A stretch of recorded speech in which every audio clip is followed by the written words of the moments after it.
మీ ఎలాంటి వ్యాపార ప్రకటనలకైనా వెంటనే మా ఛానల్ సంప్రదించండి. అందరికి నమస్కారం, నేను శిరీష. ఈరోజు మనతో పాటు ఉన్నారు ప్రముఖ ఆధ్యాత్మికవేత్త, astrologer professor doctor Mullapudi Satyanarayana Murthy garu. గురుగారితో మాట్లాడదాం. గురుగారు నమస్కారం. నమస్కారం అమ్మా శిరీష. గురుగారు, ఏలినాటి శని ప్రభావం ముఖ్యంగా మీనరాశి వారికి ఎప్పుడు స్టార్ట్ అవుతుంది? స్టార్ట్ అయినప్పుడు ఎలాంటి జాగ్రత్తలు తీసుకోవాలి? ఏ దైవాన్ని పూజించమంటారు?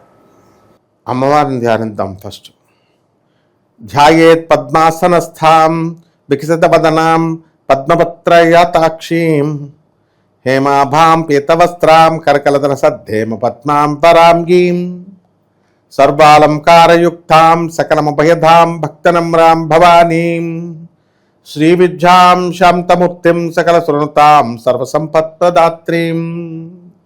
ఓం శ్రీ బెజవాడ కనకదుర్గాదేవ్యై నమః. ఓం శ్రీ దుర్గామల్లేశ్వరాభ్యాం నమః. మనకి ఏలినాటి శని అనగానే మనందరం కూడా అరే బాబు శనిగాడు వచ్చేసాడు పట్టేసుకుంటాడని అంటే, శని అంటే ఏదో బ్యాడ్ పర్సన్ లాగా మనల్ని పీడించేవాడిగా చిత్రీకరించారు. శనీశ్వరుడు జగద్గురువు, మనకందరికీ కూడా జ్ఞానాన్ని బోధిస్తాడు. మనం చేసుకున్నటువంటి కర్మలకి ఫలితాలు ఇస్తూ న్యాయ దేవతగా, చెడ్డ పనులు చేస్తే చెడ్డ ఫలితాలు ఇస్తాను సుమా, నీకు దుఃఖాలు ఇస్తాను సుమా, మంచి ఫలితాలు ఇస్తే నీకు సుఖాలు ఇస్తాను సుమా అని చెప్పి, నువ్వు చెడ్డ పనులు చేసినా మంచి పనులు చేసినా ఉతుకుడు ఉతుకుతాను సుమా. ఆ తర్వాత మిమ్మల్ని అందరినీ దైవ మార్గం మీదకి వెళ్తాం. లేకపోతే మా ఆయన ఉన్నాడండి నన్ను చూసుకోవడానికి, మా ఆవిడ ఉందండి నాకు జ్వరం వస్తే ట్యాబ్లెట్ వేయడానికి, ఇవన్నీ ఏమో నడవవు. పిప్పని నొప్పి వచ్చి ఇద్దరికి ఒకేసారి పెట్టేస్తాడు పిప్పని నొప్పి. బాబోయ్ అని వీడి భయం వాడి భయం ఇద్దరికి కూడా. ఎవరిస్తారు ట్యాబ్లెట్? ఆ పన్ను నొప్పికి బ్రిడ్జి మీద దూకేయాలనిపిస్తుంది అనమాట. డెంటల్ డాక్టర్ని లేకుండా చేసేస్తాడు ఆ ఊర్లో. అప్పిచ్చువాడు వైద్యుడు అంటే అప్పిచ్చలేని వాడు వైద్యుడు లేనటువంటి ఊర్లో ఉండకూడదు అని శాస్త్రం. అలాంటి ఊర్లో పడేస్తాడు మనం తీసుకెళ్ళి. ఇదే దేశ బహిష్కరణ శిక్ష, ఇదే ఏలినాటి శని అంటే ఏలినాటి శనికి అందరూ విదేశాలకు వెళ్ళిపోతారు. ఇప్పుడు ఈ కుంభరాశి, ఈ యొక్క మీనరాశి వారికి అందరికీ కూడా మనకి ఇప్పుడు జన్మంలో మనకి శని ఉన్నాడు. ఈ శని వక్రించి ఈ రోజున ఉన్నాడు. మనకి ఎప్పటి నుంచి ప్రారంభం అవుతుంది ఈ యొక్క ఏలినాటి శని అంటే 2049 సంవత్సరం జనవరి నెల నుంచి ప్రారంభం అవుతుంది. కాబట్టి కరెక్ట్గా 30 సంవత్సరాలు గిర్రమని తిరిగితే మళ్ళీ వచ్చేస్తుంది.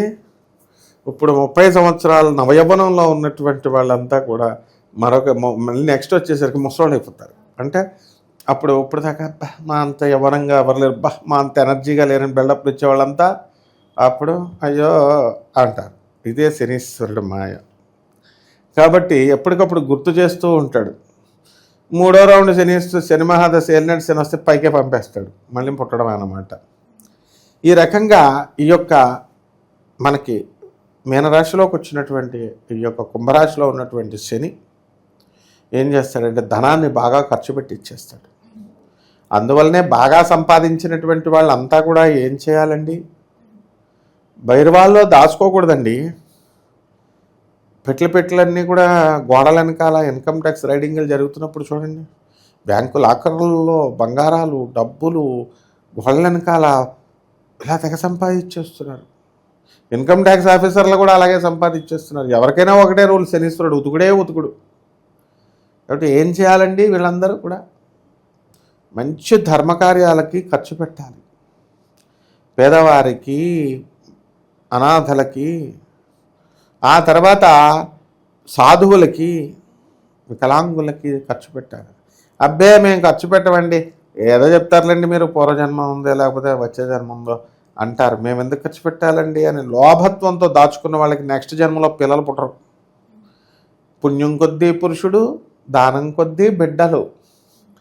దానం ఇప్పుడు పిల్లలు ఏంది, మాకు పుట్టట్లేదండి నేను ఐవీఎఫ్ సెంటర్లు అమ్మడా తిరుగుతున్నాను. ఏం తెలివి లేదా వీళ్ళకి? గత జన్మలో కనుక వీళ్ళు దానా ధర్మాలు చేసిండుంటే వీళ్ళకి పిల్లలు పుట్టుండేవారు. ఇప్పుడు పిల్లలు పుట్టిన వాళ్ళంతా లోబులు అనమాట. ఇప్పుడు పిసినార్లు.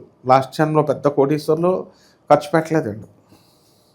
కాబట్టి ఎప్పుడైనా సరే ఆ తప్పులు చేసుకోకుండా ఈ యొక్క ఏలినాటి శని జరుగుతుంది కాబట్టి అనవసరమైనటువంటి ఖర్చులు, పిజ్జాలు, బర్గర్లు అని చెప్పి వీళ్ళంతా కూడా తినేస్తున్నారు మొత్తం మార్కెట్లో ఉన్నాయని.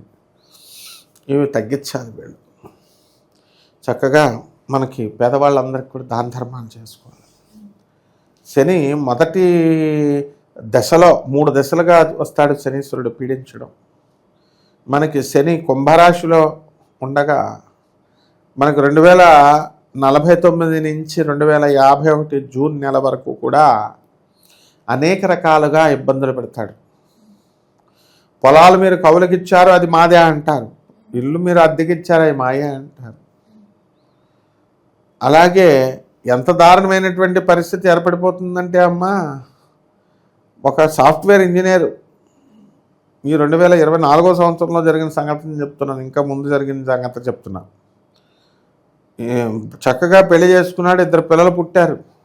వాళ్ళ పనులు వాళ్ళు చేసుకుని వాళ్ళ పిల్లన్న వాళ్ళ పనులను చేసుకునేలాగా ట్రైనింగ్ ఇచ్చుంటే బాగుండేది. పని మనుషుల కోసం పెడతారు కదా ఫారెన్లో, చిన్నపిల్లల్ని చూసుకోవాలని చెప్పి ఇండియా నుంచి తీసుకొస్తే వీడు పాపం అక్కడే ఉన్నాడు. కొన్నాళ్ళు బాగానే ఉండి అమెరికాలో సిటిజన్షిప్ రావాలని వీడి భార్య వచ్చిన పని మనిషి అమ్మాయిని పెళ్లి చేసేసుకున్న, ఆడవాళ్ళు పెళ్లి చేసేసుకున్నారు. ఇదంతా ఎల్నెట్ సెన్లోనే జరుగుతాయి. ఇదేమిటండి నువ్వు ఆశ్చర్యపోవచ్చు. అమెరికాలో ఈ కామన్. అమెరికాలో ఉండాలంటే సిటిజన్షిప్, గ్రీన్ కార్డ్ అని అడుగుతారు. ఆడవాళ్ళు చేసేసుకోవచ్చు, మగవాళ్ళు చేసేసుకోవచ్చు. ఎప్పటి నుంచి అది కూడా ఇండియాలో కూడా వచ్చేసింది. కాబట్టి ఈ ఎల్నెట్సన్ సమయంలో అలా జరగడానికి అవకాశాలు ఉంటాయి. అలాంటి వాళ్ళు తారసపడడానికి అవకాశాలు ఉంటాయి. అందువలన పెళ్లి చూపులు చూపించినప్పుడు, అమ్మా మీ అబ్బాయి ఆడవాళ్ళతో సరిగ్గా ఉండడం అంటే కొంప తీసి మగవాళ్ళని పెళ్లి చేసేసుకుంటాడా ఏంటి అని ఒక ఆవిడ అమెరికాలో ఉన్న ఆవిడ అడిగారు. వాస్తవం కూడా. ఇలాంటివన్నీ కాంప్లికేషన్స్ ఇస్తాడు శని కుంభరాశిలో ఉన్నప్పుడు. ఇక జన్మంలోకి వచ్చాడు శని అంటే అనవసరమైన ఖర్చులు పెట్టించేస్తాడు. అప్పుడు జన్మంలోకి వచ్చాడు. జన్మంలోకి వచ్చినటువంటి శని నడక నడిపిస్తాడు. ఏలినాటి శనిలో నీకు వాహనాలు ఉన్నా సరే వాహనాలు ఎక్కనివ్వడు. నువ్వు ఏలినాటి శని నుంచి తప్పించుకోవాలంటే మంచి నడక నడపాలి.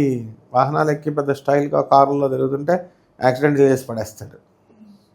నడిస్తే పోన్లేడు, నడుస్తున్నాడు, పోన్లే కర్మ తనకు తాను శిక్ష వేసుకుంటున్నాడు, డోంట్ వరీ అని చెప్పి పాదాల్లో ఉంటాడు శనీశ్వరుడు. కాస్త తగ్గిస్తాడు. మొత్తం గాలి తీసేయకుండా ఏదో చిన్న పాదానికి వెనుక పెట్టి హెయిర్ లైన్ ఫ్రాక్చర్, మొత్తం మీద కాలు ఎరగొట్టేస్తాడు.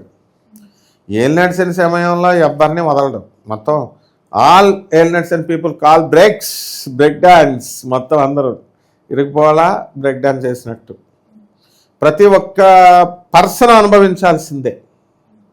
ఇదే శనీశ్వరుడి యొక్క న్యాయం. ఎందువల్ల మామూలుగా చెప్తే అనరు కదా, అందుకు బెల్ట్ తీసి ఉతుకుతాడు అనమాట మాస్టర్ కాబట్టి ఆయన. కాబట్టి ఈ రకంగా దాన ధర్మాలు చేసుకొని పేదలకి, అనాథలకి, సాధువులకి, ఇలాంటి వాళ్ళకి కనుక వికలాంగులకి చేసుకున్నట్లయితే బ్రహ్మాండంగా ఉంటుంది. ఇకపోతే మళ్ళీ 2053 తర్వాత శని ఏం చేస్తాడు, మేషరాశిలోకి వచ్చేస్తాడు. మేషరాశిలోకి వచ్చినప్పుడు ఇంకా కథం యుద్ధాలు, భార్యాభర్తల యుద్ధాలు, డైవర్స్లు, డైవర్స్ ఇచ్చేస్తుంది. అప్పుడు ఇంకా చాలా ఈజీ అయిపోద్ది. మనుషులు అడగడానికి లేవు, ఎవరిష్టం వాళ్ళది. తర్వాత ఇవన్నీ పోవాలి అంటే వీళ్ళందరికీ జాగ్రత్తగా ఉండాలి అంటే దాన ధర్మాలు చేయండి, మాట్లాడకుండా ధర్మంగా నడుచుకోండి. అంతేగాని మిగతా జ్యోతిష్కులు అలా చెప్పలేదండి, మేము చెట్లకు పుట్లకి పాలు పోస్తామండి, మేము మాత్రం దానాలు చేయమండి అంటే ఉతుకుడు మొత్తం ఫ్యామిలీని డిస్టర్బ్ చేసేస్తాడు. అనుభవంతో చెప్తున్నాను అనమాట. నేను వందల వేల మందిని చూశాను. జగద్గురువైనటువంటి మా గురువు గారు మరి మధుర కృష్ణమూర్తి శాస్త్రి గారు చెప్పిన విధానాలు మీకు చెప్తున్నాను. ప్రపంచ ప్రఖ్యాత ఆయన. ఎన్నో చూసాం, వేల కేసులు. శకుంతలాదేవి వరల్డ్ హ్యూమన్ కంప్యూటర్నే చూసాం. బెంగళూరు వెంకటరామన్ గారినే చూసాం. ఇలాంటి వాళ్ళతో తిరిగాం మేము. కాబట్టి ఇవే జరుగుతాయి. కొన్ని పరిహారాలు చేసుకోవడం ద్వారా పర్వాలేదమ్మా. గురుగారు పరిహారాలు అన్నారు కాబట్టి ఎలాంటి పరిహారాలు చేసుకోవచ్చు అంటారు? ఏ దైవాన్ని పూజించమంటారు? పరిహారాలు ఏమిటంటే అమ్మా, మనకి శని జపం చేసుకోవాలి, శని స్తోత్రాలు చదవాలి, శనికి కిలోంపావు నల్ల నువ్వుల్ని, నల్లని వస్త్రాలు ఇచ్చి పేద బ్రాహ్మణులకి శనివారం నాడు ఉదయం 8 గంటలకు దానం చేసుకోవాలా. దశమహావిద్యల్లో ఒకటైనటువంటి మహాకాళి అమ్మవారి యొక్క హోమాన్ని మీరు ఇళ్లల్లో జపం చేసుకోవాలా, ఇళ్లలో చేసుకోవాలా. మంత్ర జపాన్ని కూడా శనీశ్వరుడికి ఓం శనిశ్చరాయ నమః అంటూ జపం చేసుకోవాలా. అండ్ రావి చెట్టు చుట్టూ ప్రదక్షిణాలు చేయాలా. అండ్ ఈ యొక్క మేడి చెట్టు చుట్టూ ప్రదక్షిణాలు చేస్తూ ఓం బృహస్పతియాయ నమః, ఓం దత్తాత్రేయాయ నమః అంటూ చేసుకుంటే సరిపోతుంది. పేదవాళ్ళకి, అనాథలకి సాధువులకి వికలాంగులకి దానం చేసుకుంటే సరిపోతుంది. గురుగారు, ఓవరాల్గా మీనరాశి వారికి ఈ ఏలినాటి శని ప్రభావం ఎప్పటి నుంచి స్టార్ట్ అవుతుంది, ఎప్పుడు ఎండ్ అవుతుంది, ఎలాంటి జాగ్రత్తలు తీసుకోవాలో తెలియజేసినందుకు ధన్యవాదాలు. ధన్యవాదాలు.